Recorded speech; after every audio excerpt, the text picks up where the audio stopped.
Hello dear students, hope you all are very well and doing your studies finely. So let's move to the third lecture of our chapter 6, that is physical and chemical changes. अभी तक हम लोगों ने पढ़ा physical changes को किस condition में हम किसी रिएक्शन को फिजिकल चेंज कहते हैं और किस कंडीशन में हम किसी रिएक्शन को केमिकल चेंज कहते हैं. So let us take an example. If there is a tree and I just pluck a leaf from it, whether it will be a physical change or a chemical change. Yes, plucking of leaf is only a physical change because there is no new substance is formed, while when this leaf is burnt, then it is a chemical change because there is a new substance as heat and light is produced. And one of the chemical change, as we have discussed yesterday, is rusting, and today's topic is rusting. In one of our experiments, in the previous lecture, we have discussed about the reaction between copper sulfate and iron. कल हम लोगों ने ये एक reaction के लिए एक experiment setup किया था और ये आज हमारा इसका रिजल्ट है. तो कल आप लोगों ने इसका कलर देखा था, दैट वाज ब्लू. इसको हम दोबारा से देखते हैं. ये हमारा दिस इज आवर वाटर, और इस वाटर में अगर हम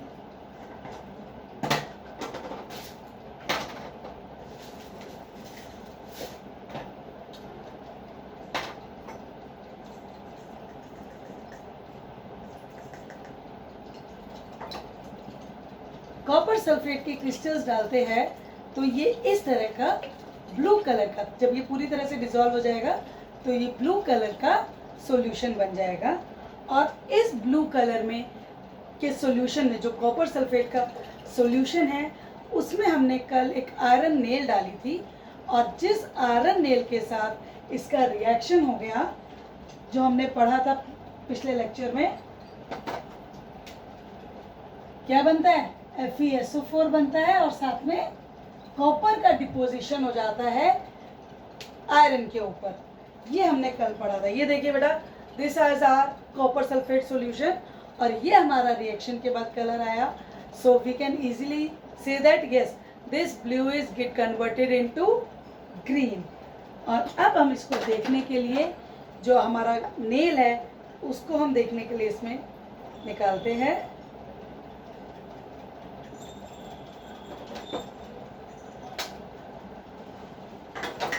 ये देखिए बेटा, आप लोगों को बहुत अच्छे से एक ब्राउन कलर की कोटिंग इसके ऊपर दिखाई दे रही है जो किसकी है? कॉपर की है. और नीचे ये हमारा आयरन नेल था जिसको हमने प्रीवियस लेक्चर में ऑब्जर्व किया था. So we can say there is a reaction, hence proved. Now next we move to the rusting of iron. तो कल वाला जो हमारा एक्सपेरिमेंट था वो पूरी तरह से क्लियर हो गया है. For the rusting of iron, हम लोगों ने बहुत कॉमनली ऑब्जर्व किया हुआ है, किसी भी आयरन मेटल के ऊपर एक ब्राउन कलर की कोटिंग हो जाती है. अगर हम उसे बाहर, घर के बाहर छोड़ देते हैं तो धूप में, पानी में वो खराब हो जाती है और थोड़े टाइम बाद इवन वो ब्रेक भी हो जाती है. तो इसको अंडरस्टैंड करने के लिए बहुत सिंपल सी चीज़ है. आयरन है, हमारा ऑब्जेक्ट आयरन है. ऑक्सीजन, ऑक्सीजन एयर में अवेलेबल है. वाटर, बारिश आई. इन तीनों के रिएक्शन में क्या चीज़ फॉर्म हुई? Iron oxide. और इसी आयरन ऑक्साइड को हम रस्ट बोलते हैं. रिएक्शन फॉर्म में देखते हैं, आयरन का सिंबल Fe होता है. कल हमने मैग्नीशियम के लिए गलती से फॉर्मूला वर्ड यूज़ किया था, that is iron. Iron Fe symbol है. ऑक्सीजन का O2, वाटर का फॉर्मूला है H2O. और इस रिएक्शन से हमारे पास आयरन ऑक्साइड बनता है, दैट इज Fe2O3. और ये रस्ट है जो हमारी आयरन की चीज़ों को खराब करता है. और इस रस्टिंग से प्रिवेंट करने के लिए हम आयरन ऑब्जेक्ट्स पे कुछ प्रोसेसेस से प्रिवेंशन करते हैं. Means how we can prevent the formation of rust. The next is how we can prevent the formation of rust. Paint की अगर एक कोटिंग लगा दी जाए, आप लोगों ने देखा होगा कूलर्स पे एवरी ईयर पेंट किया जाता है टू प्रिवेंट जो उसका जो बॉडी है उस डैमेज को प्रिवेंट करने के लिए, because the body of cooler is made up of iron. तो हम एक कोटिंग दे सकते हैं पेंट की, ग्रीस दे सकते हैं. तो इनसे क्या होगा, जो आयरन से ऑक्सीजन, ये आयरन का आपका ऑब्जेक्ट है, इस ऑब्जेक्ट के ऊपर जो ऑक्सीजन आया और जो वाटर डिपॉजिट हुआ, इनके बीच में हमने एक लेयर फॉर्म कर दी. तो जब ये लेयर बनी हुई होगी तो जो ऑक्सीजन और वाटर रिएक्ट होने वाला है वो नहीं हो पाएगा. तो कोटिंग ऑफ पेंट या ग्रीस से हमारा रस्ट प्रिवेंट हो जाता है, रस्टिंग नहीं होती और हमारा ऑब्जेक्ट खराब होने से बच जाता है. और अच्छा मेथड है, क्योंकि पेंट और ग्रीस खराब हो सकते हैं, थोड़े टाइम बाद उतर सकते हैं. तो डिपोजिशन ऑफ अनदर लेयर, एक ऑब्जेक्ट के ऊपर यहाँ पर एक लेयर हमने दूसरे मेटल की लगा दी जो ऑक्सीजन और वाटर से रिएक्ट नहीं करता. तो अगर हम ये जो एक और लेयर आयरन ऑब्जेक्ट के ऊपर लगाते हैं, वो जनरली मोस्ट कॉमनली यूज या तो जिंक की होती है या क्रोमियम की होती है. जिंक जो है उसका सिंबल है Zn, chromium is Cr. Now the process of depositing this zinc, एक लेयर किसकी लगानी है अब हमें, जिंक की. किसके ऊपर, आयरन ऑब्जेक्ट के ऊपर. तो अगर हम जिंक की लेयर आयरन के ऑब्जेक्ट के ऊपर लगा रहे हैं to protect the rusting, the formation of rust, that process is known as galvanization. Important word है galvanization. बहुत अच्छे से पूछा जाता है. जब हम जिंक की कोटिंग आयरन के ऊपर करते हैं, किसकी कोटिंग, जिंक की कोटिंग जब आयरन के ऊपर की जाती है, then it is known as galvanization. और इसी तरह से हमारे पास एक और मेटल है, एलॉय है, जिसमें कॉम्बिनेशन है हमारे पास डिफरेंट मेटल्स के. स्टेनलेस स्टील, घरों में आजकल हमारे पास बहुत सारे यूटेंसिल्स स्टील के बने होते हैं जिसपे जंग नहीं लगता और रस्ट नहीं होता. तो ये स्टेनलेस स्टील एग्जैक्टली क्या है? Yes, this stainless steel is not only the iron but a mixture of different elements. तो यहाँ पर हमने आयरन के साथ, इस F को आप स्मॉल नहीं लिखेंगे, this is capital F. Fe ये आयरन का सिंबल है. आयरन के साथ हमने कार्बन ऐड किया, कार्बन इज अनदर मेटल. और कुछ मेटल्स ऐड किए, जैसे क्रोमियम ऐड कर सकते हैं, निकल ऐड कर सकते हैं, जिंक ऐड कर सकते हैं. तो हमारे पास जब कॉम्बिनेशन में आयरन के साथ कार्बन के साथ, आयरन में कार्बन डाला और कुछ और मेटल्स डाला, जिसकी वजह से अब जो हमारा आयरन है उसमें रस्टिंग नहीं होती. और ये जो नया कंपाउंड बनता है, यहाँ कंपाउंड वर्ड यूज नहीं करेंगे हम लोग, एलॉय इसको बोलेंगे. This is stainless steel. ये एलॉय और कंपाउंड अभी हम डिस्कस नहीं करेंगे, this is comparatively out of syllabus. आप सिर्फ यहाँ पर ये याद कीजिए कि एक नई चीज़ हमारे पास आई है जिसका नाम स्टेनलेस स्टील है. और ये स्टेनलेस स्टील बनता है जब हम आयरन के अंदर कार्बन मिक्स करते हैं या फिर जिंक, कार्बन मिक्स करते हैं प्लस जिंक और क्रोमियम. इसका अमाउंट वेरी कर सकता है. सो दिस इज स्टेनलेस स्टील। अब यहाँ पर एक क्वेश्चन और आता है, हमने पढ़ लिया कि रस्ट क्या होता है, रस्ट होता कैसे है। अगर ऑक्सीजन या वाटर नहीं होंगे तो रस्ट नहीं बनेगा। तो simply this is a important point that what are the two main requirements to get a rust on an iron object. Two main important requirements is the presence of oxygen and presence of water. अगर हम oxygen और water को किसी भी method से cut off कर देंगे तो हमारे पास आयरन ऑक्साइड नहीं बनता है। एंड प्रिवेंशन है हमारे पास कोटिंग ऑफ पेंट, ग्रीस या deposition of a layer of metal like zinc, chromium. Galvanisation में हम जिंक का लेयर बनाते हैं और स्टेनलेस स्टील में हमारे पास आयरन।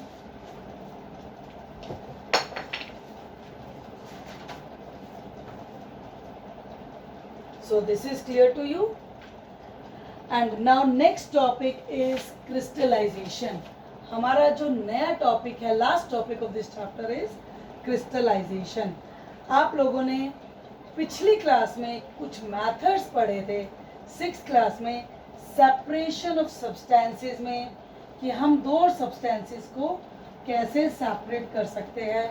उसमें कुछ मेथड्स थे, जैसे हमारे पास था एक इवेपोरेशन था, और क्या था, क्रिस्टलाइजेशन था। पढ़ा था ना ये word? So yes, that crystallisation and the crystallisation which we are going to discuss today is same, crystal formation. ये क्रिस्टलाइजेशन होता क्या है? ये क्रिस्टलाइजेशन वो प्रोसेस है जिस प्रोसेस से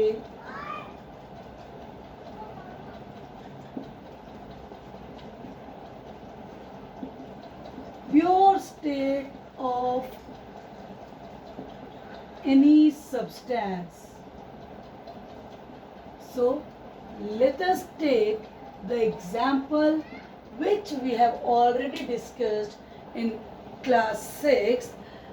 अगर हम नमक की बात करते हैं तो हम लोग नमक कैसे ऑब्टेन करते हैं? समुद्र से हमें नमक मिलता है। समुद्र के पानी को, जो सी वाटर है, जब उसको एवोपोरेट करा देते हैं तो जो नीचे बचता है दैट इज सॉल्ट। बट उसमें एक प्रॉब्लम होती है, दैट सॉल्ट में हैव द इम्प्योरिटीज, क्योंकि उसके अंदर मिट्टी तो होती है, तो उस इम्प्योरिटीज के साथ हमें वो सॉल्ट ऑब्टेन होता है by the process of evaporation. And by the process of crystallisation we obtain the pure salt, जिसके अंदर डस्ट की, सैंड, सॉइल की इम्प्योरिटीज मिक्स नहीं होती। इसके लिए हम एक एग्जांपल लेते हैं। Even yesterday we have in the previous lecture, that is second, हमने कल क्रिस्टल्स देखे थे, किसके? कॉपर सल्फेट के। ब्लू कलर के क्रिस्टल्स देखे थे। ये जो हमारे पास क्रिस्टल्स होते हैं, ये ब्लू कलर का क्रिस्टल है विच इज वेरी प्योर। इसको हमने इसी प्रोसेस से बनाया है। और हमारे पास कॉपर सल्फेट का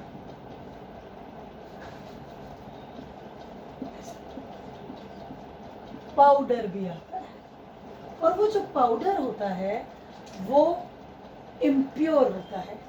crystal is pure but powder is impure. Impurity का मतलब है उसके अंदर कॉपर सल्फेट तो है बट एडिशनली कुछ और चीजें हो सकती है, for example soil, dust etcetera.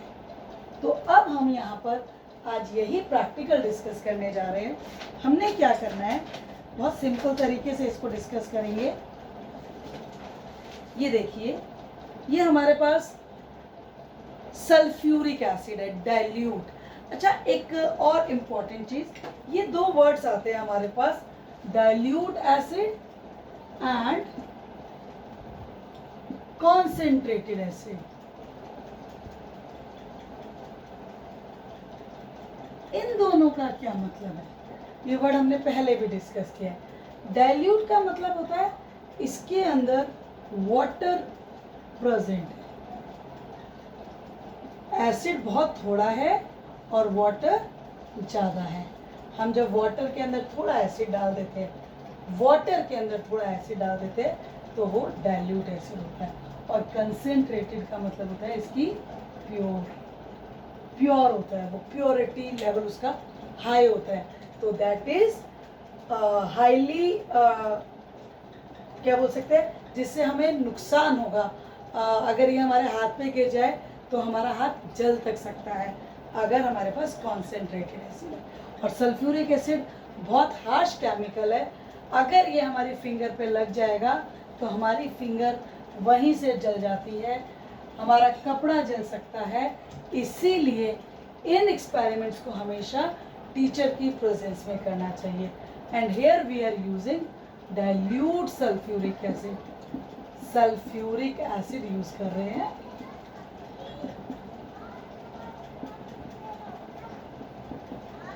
करना क्या है, हमने एक बीकर में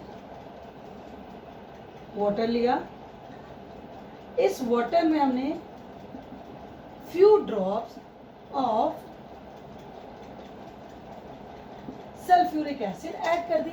जब हमने इसके अंदर few drops of sulphuric acid add की, उसके बाद क्या किया, हमने इसको हीट किया। जब बॉइलिंग स्टार्ट हो जाए, when it starts boiling, अब हम इसमें क्या करेंगे,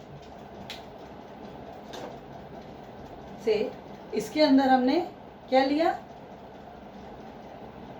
पानी लिया।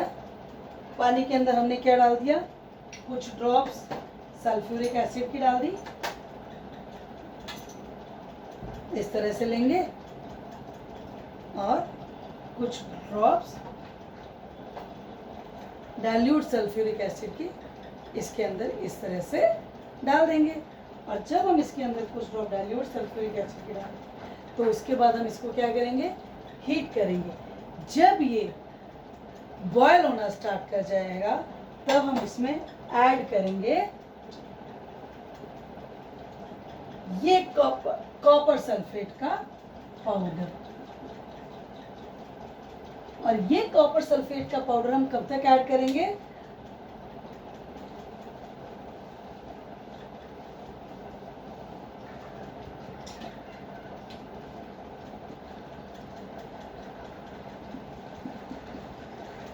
until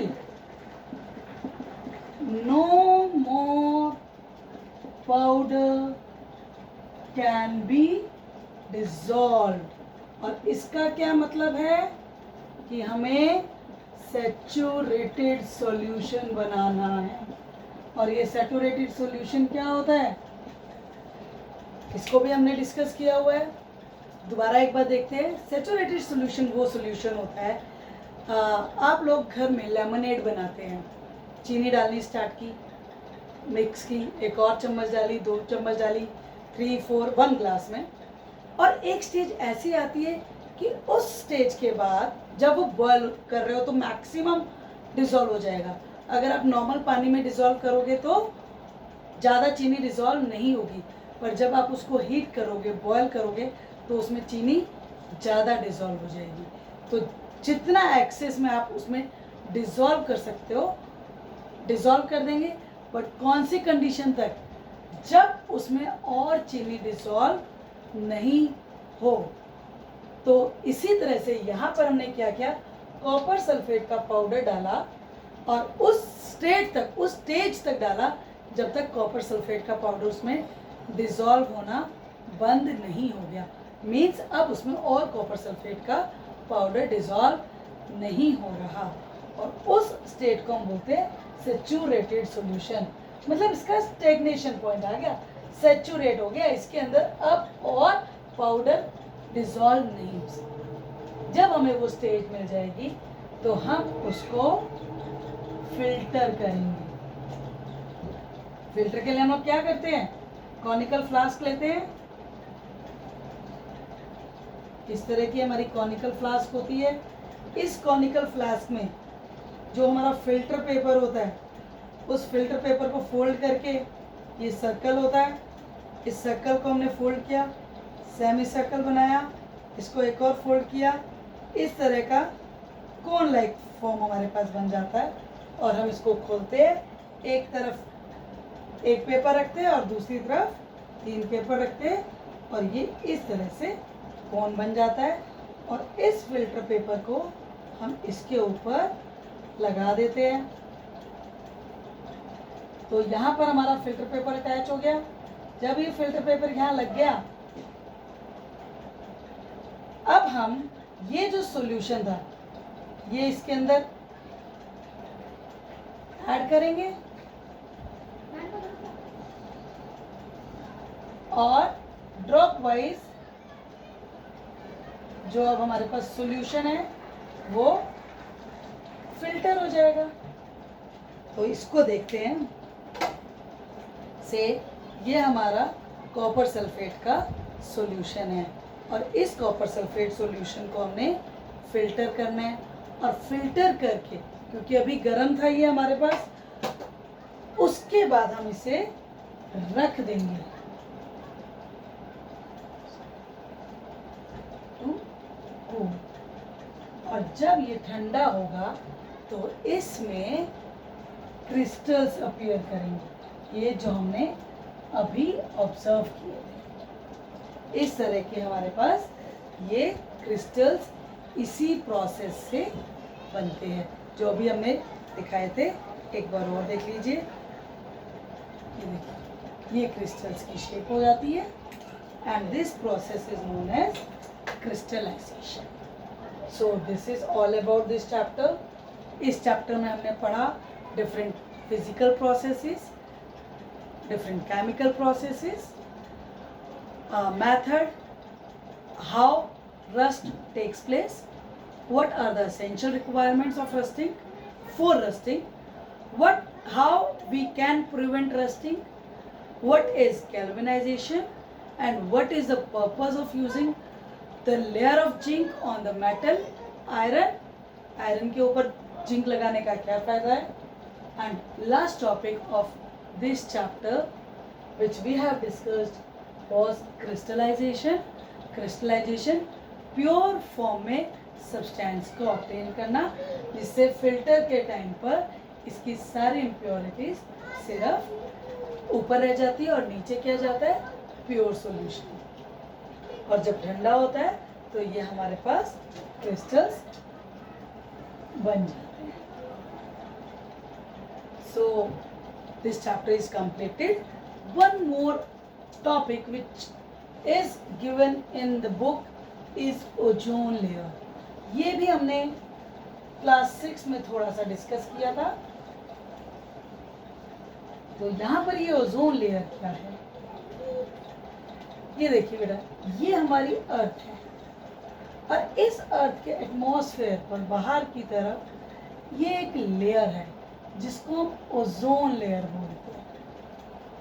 और इस लेयर का काम क्या है, this is a protective shield. ये हमें बचाती है, किससे बचाती है, जो सन से हार्मफुल यूवी रेडिएशंस ये सन की और सारी हीट को अंदर आने देती है।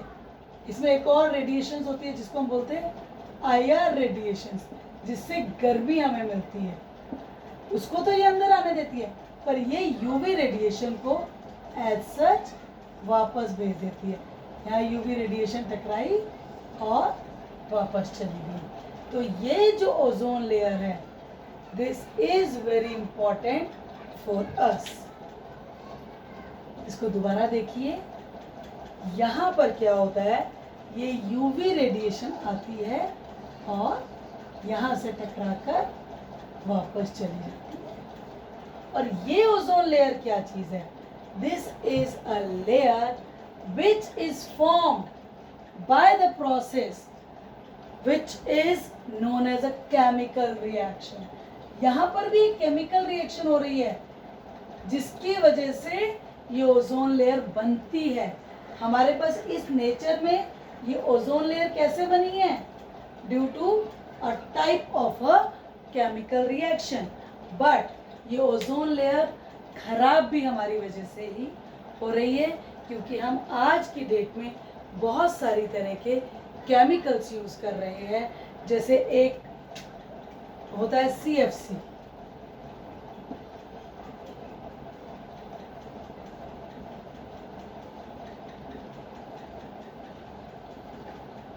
ये हमारे फ्रिज में भी होता है, ये एसीज में भी होता है। तो ये वाला केमिकल जब नेचर से में जाता है ऊपर की तरफ, ये इस ओजोन लेयर के साथ रिएक्ट करके इसको डिप्लीट करता है, इसको ख़त्म करता है। तो आज की डेट में हमारी ये जिम्मेदारी है कि हमें इस लेयर को प्रोटेक्ट करना है। क्यों प्रोटेक्ट करना है? क्योंकि हम खुद को प्रोटेक्ट करना चाहते हैं। अगर ये लेयर नहीं होगी तो यूवी रेडिएशंस अंदर आएगी, and these UV radiations are a major cause of cancer. जो ये कैंसर के कॉजेज, कैंसर के cases day by day increase कर रहे हैं। तो एक रीज़न ये भी है कि हमने इतनी तरह के केमिकल्स यूज़ करने शुरू कर दिए हैं कि ये हमारे जो नेचर ने हमें बेनिफिट्स दिए हैं उनको ये खराब कर रहा है। तो केमिकल रिएक्शन आपको क्लियर हो गया, इम्पोर्टेंस आपको पता चल गई, और आज से हम ये प्रण ले सकते हैं, ये हमारा as a student of science, और we can say the people who have to live for the environment have to do something in the favor of environment, and we have to plant more trees. और सबसे important, जो हम बहुत छोटे छोटे काम कर सकते हैं, हम छोटे छोटे डिस्टेंसेस पे जाते हैं, तो हमें 2 व्हीलर्स नहीं लेकर जाने, जहाँ पर फिजिबल हो go with the public transport. आज की कंडीशन की बात नहीं कर रहे, आज सिचुएशन अलग है, बट नेचुरली नॉर्मली ये हम काम कर सकते हैं। Thank you.